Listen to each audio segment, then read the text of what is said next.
So, welcome to the SMB show. This is the number one place to get your news on what's going on in the SMB market in the UK.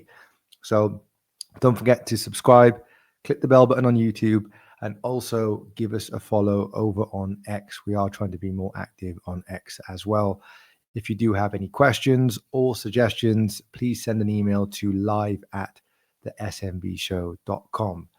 Okay, so today I'm going to be answering questions that have come in over the past week or so. It's been a while since we have done a Q&A, so let's just dive straight into it. Okay, so question one, your content on call options and consulting for equity is interesting. How can I avoid company's house appointments? Well, if you stay as a consultant and equity vests on milestones, you're not a director, but you do still get the upside. Or mention call options. So with call options, you hold an option to buy X% at a later date at a fixed price until you exercise. So you're not a director, you're not a shareholder yet. Now you can still be a shareholder without being a director as well. But if you do cross the PSC thresholds, which is usually about 25% of the shares, then you have to be recorded as PSC anyway. This is not necessarily public facing in full, but the identity of you and your connection to the company can still be found because it's reportable. Or what you could do is you could use a nominee director where they appear on Companies House and you don't. But you do have to make sure that, in this case anyway, that the reserve matters are tight. So the day-to-day control still sits with you contractually, but the nominee is the public-facing director or the director on your behalf. But look, even with a nominee director, the beneficial ownership disclosure will still apply in this circumstance as well. So if you're the real controller, then the company must record you on the PSC register officially. But look, with the consultant for equity deals, you can stay off the board initially. You can just be a consultant with, as I said, very tight reserve matters, because the structure is really key when it comes to consultant for equity and call options. So you can really structure it where you get the economics and control without actually being the director of the company or a director of the company. So I hope that helps. Okay, so question two, what do you think of the changes to EOTs in the recent budget? Okay, so for anyone listening that doesn't know what an EOT is, you pretty much set up a trust for the benefit of all the employees, and then that trust buys the company. Now the budget has basically halved capital gains tax relief for selling to an EOT or an employee ownership trust. So this has gone from 100% relief to 50% relief for obviously a qualifying disposal. So really, selling to employees isn't really tax free. It's now tax discounted. So there's probably going to be, most likely be less forced EOTs, and more deals actually coming back to the market, which is good. So I think overall, I think this is, positive for business buyers, this coming out of the budget. Okay, so question three, we're currently hemorrhaging cash and 2 key staff members have left. How would you approach turning the business around? Well, first of all, I hope you're good, because these situations are very taxing and stressful. And I don't know what sector you're in, so it's quite hard to be specific on this. I don't know which 2 staff members have left. I know they're key, but really, in this situation, the job is to just stop the bleeding now or yesterday if you can. Everything else pretty much becomes irrelevant if you don't stabilize the cash, because if you don't, the business won't be there. So cash needs to be at the forefront of everything in these situations. It should be anyway, but definitely in these situations. Now, if this is happening right now, for the next 24 hours, you just need to lock in and dismiss all distractions. Now, between you and your accountant, or even use AI to assist with this, because it needs to happen right now, and you can't really be waiting around for anyone.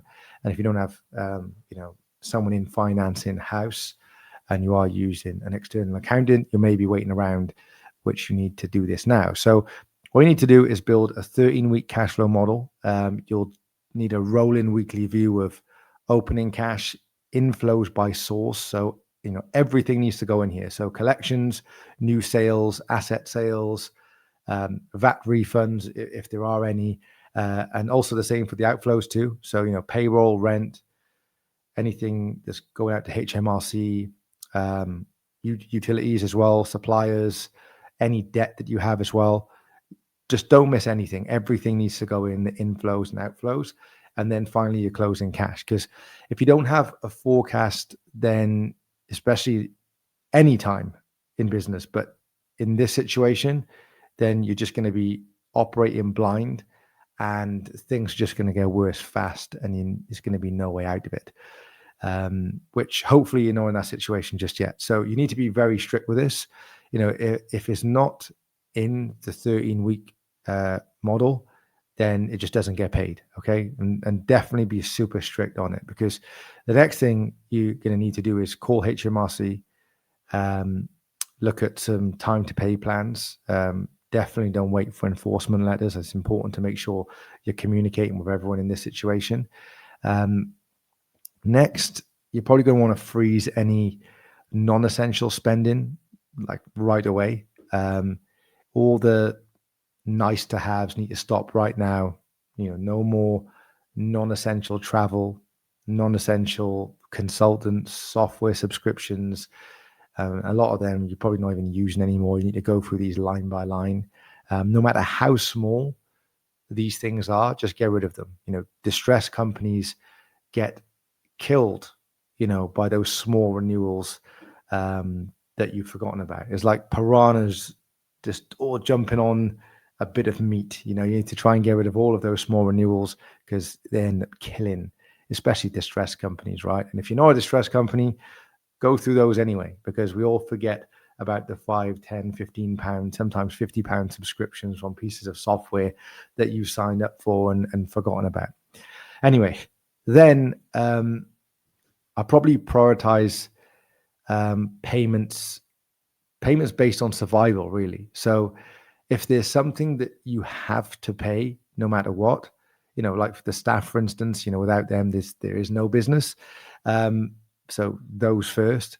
Then there's probably going to be some, critical suppliers that, going to be needed to actually deliver on the current revenue. And then, once you know what these things are, then you need to go and renegotiate with the, the non-critical critical suppliers, even with lenders as well. Anything that's not tied to immediate revenue, really, because at the end of the day, there's going to be there will be no future payments of any, to any of these people if you don't turn this around. That goes for the rent too. But as I said, it's important that you communicate very well throughout this entire process, which is horrible. It's not very nice conversations, but you have to have them. If you're proactive, you can actually buy some time, because if silence just kills the trust. So it's going to be very hard then to go back to those people if you don't communicate, because this is where you need to be asking for extended terms.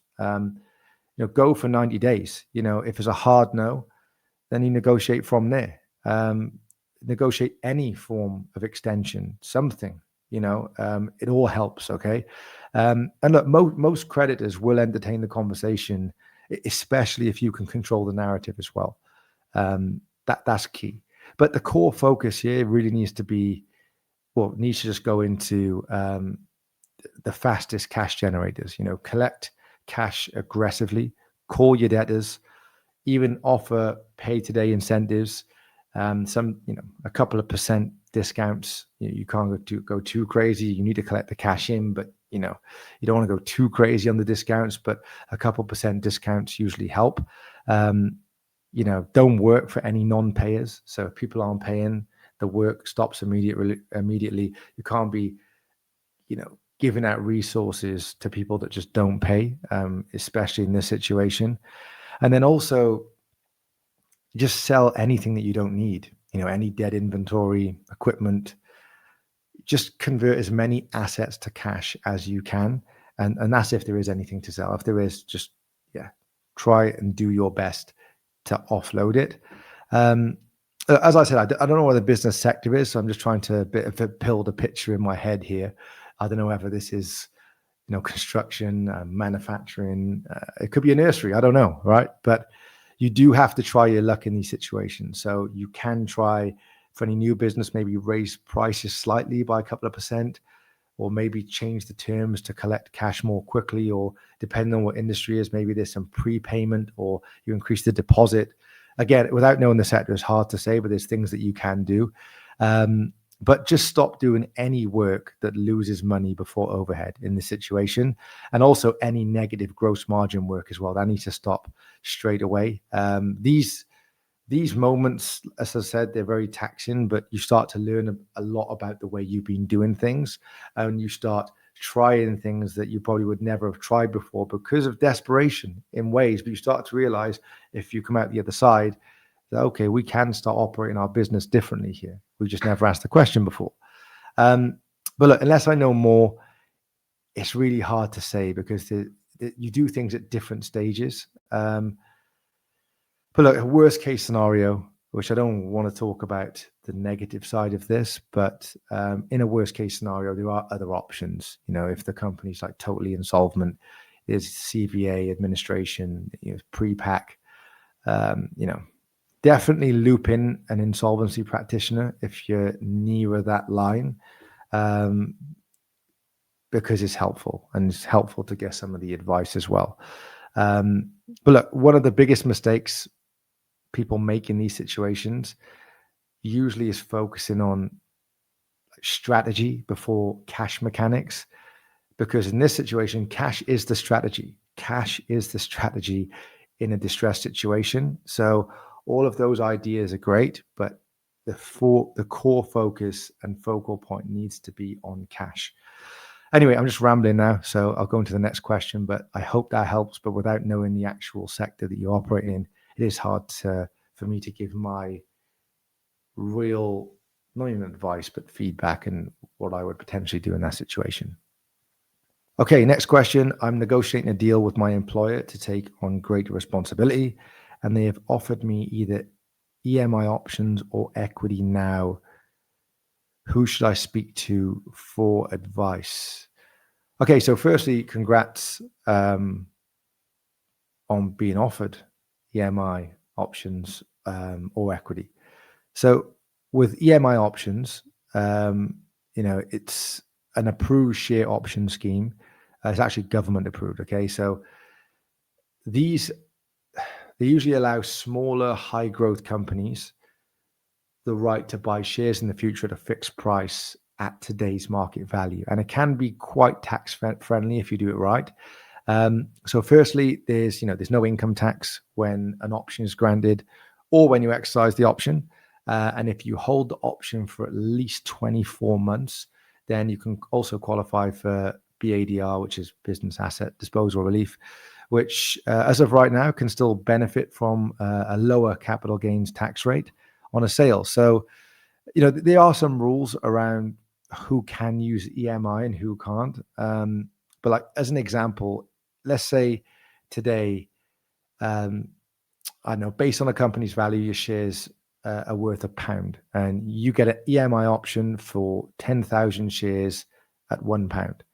And then let's say 36 months goes by, and then let's say the shares are now worth £5 each. So they was worth £1, and now they're worth £5 each. You then exercise the option. You pay £10,000 to buy shares now worth £50,000, and then now there's no income tax, there's no NI on that £40,000 of growth, providing it's EMI valid. And then later you sell at £5. So then the gain is now taxed under CGT, and maybe it's BADR qualifying as well. So look, it can be really useful, especially if you have to be confident the company's going to grow and exit to really benefit from it. But it can be really useful. Now, on the flip side, if you take the equity now, you get shareholder rights, you get more control. The equity does need to be structured properly, because there could be a tax implication up front as well. But in this situation, I would just talk to a good corporate lawyer and a tax advisor to really iron out the details. I don't know. I hope that helps. I don't know if it did, but I hope it does. But either way, good luck with it and congrats. Okay, next one and the final one today, actually. What challenges will we face as business buyers get in debt for deals in 2026? Well, it's actually looking like a credit tailwind is forming. The Bank of England has, recently actually loosened the capital requirements, which is a great sign. It does kick in January 2027, but no doubt will probably front run 2026, which will just be easier credit conditions for SMEs over the next 12 to 24 months. But as I say, inside the 5D program, the bank is not the only place to go to get deals funded. The structure of the deal is key, because a lot of the time you'll find that you may not need the bank at all. So there's a framework to this. But yeah, I would say that credit conditions are going to be more friendly for SMEs.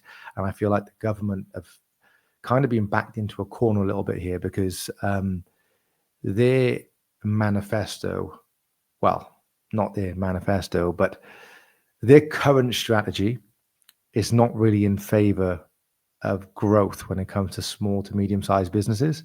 So I do think that the credit conditions will get better, because they're going to have no choice. And we've just seen them backpedal slightly in the budget last month as well.